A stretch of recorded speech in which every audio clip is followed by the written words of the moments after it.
Next, from Brooklyn, New York, Robin Martin, reading an excerpt from her honorable mentions short story called 1969.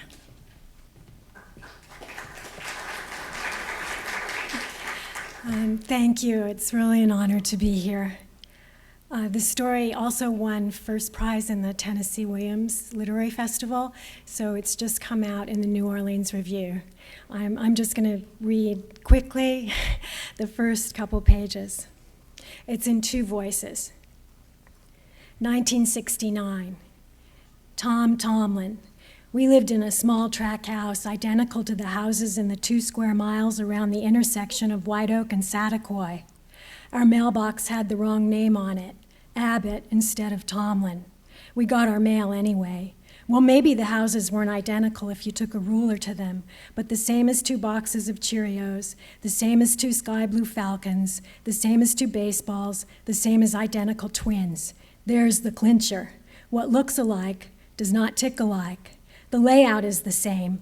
The utility room leads to the backyard. The screen door is broken and does not shut all the way. A bit of paradise beckons in the form of fig, avocado, lemon, or orange trees. And an occasional blue jay lights up the dry grass. The yards are littered, strewn with junk, always a tire or two. Nothing seems permanent, though it all stays the same. My mother had a way with slamming doors. My thinking was that all mothers had a way with doors. The bathroom door, the bedroom door, the closet, the car, the front and the back. In 1956, during the summer of my 5th year, I watched a blue jay pick his way through the debris in our backyard. His royal blue plumage had a hypnotic effect on me. He strutted up the concrete path right into the mustard-colored utility room. He stood on the checkerboard linoleum. His velvety chest swaggered. The awesomeness of his plumage and his curiosity stung my heart. Then my mother saw him. She grabbed the door and swung with both her arms. The door slammed shut, decapitating the blue jay. The expression on my mother's face never changed. His little body stayed erect, long enough for me to punch the washing machine and look again at him standing still, too stunned to keel over. My mother could no longer distinguish between a threat and a blue jay. She had the tan house dress on, but it didn't matter. She was not my mother. Someone else was inside. I told this story about my mom to Aggie Wells when I was 12. I'm not sure it's something I'd remember today had I not told Aggie then. We told each other things. Aggie Wells. I have had light emanate from my back. This happened between the ages of 12 and 16, from 1963 to the spring of 1967, not since. My boyfriend then was Tommy Tomlin.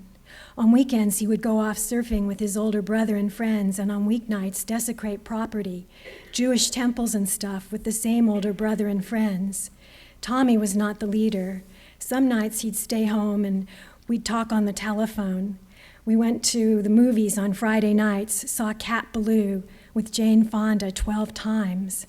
I tried to influence him, but he followed his brother. He liked Mexicans, hated Jews, Jesus, coloreds, cops, and salesmen. Tommy's family was part German, English, and Sioux. I'll bet there's never been a better-looking boy on earth. During those 4.5 years, I always wore white, only sometimes I'd wear a pale pink and mint mohair cardigan that I buttoned down the back. Tommy had written me notes for 3 months before we actually talked. Brian Kavanaugh hand-delivered them at the end of nutrition break each day. I always ate 2 sweet rolls and would lick my fingers silly before I touched his notes. I never wrote back. I'd smile at Tommy across the lunch area and stare into his eyes. He'd blush and look away before I did. He had light brown eyes, slightly rose-colored, the same color as his Sioux skin. The first time I met him outside of school, we arranged to meet in the tunnel under the 405 freeway. The tunnel walls were cement and the floor dirt. The air was wet and the light murky, whereas outside during the day, the air felt dry and the light bleached your sight. We held hands and looked in each other's eyes for several hours. Neither of us spoke, and then I'm skipping ahead through a long kiss. I didn't know what was happening. A sensation spread over my back. I ran ahead of Tommy and light trailed me. God was blowing light through me. Thank you.